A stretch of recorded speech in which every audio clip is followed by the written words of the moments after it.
Okay, welcome back, class. I'm so glad that everyone's back in session today.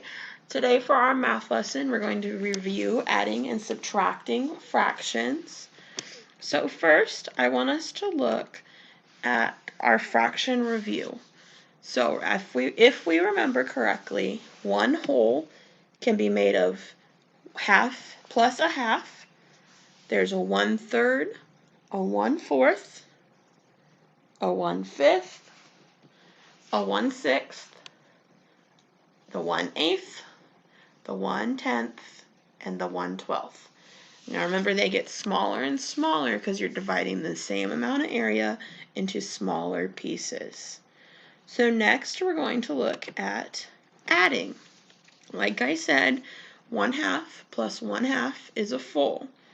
And if we use that same logic that we were taught in our last lesson, we can infer that 1/3 plus 1/3 plus 1/3 equals 1/4, equals one whole.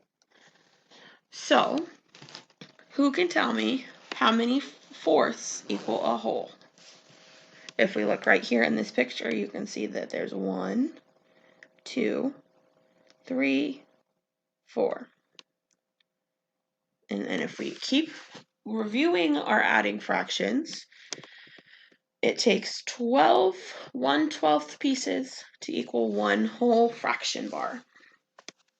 So if we wanted to look at subtracting fractions, and we have 1 and 1/8, so we have this plus this, and we want to take away 1/4, what would we do?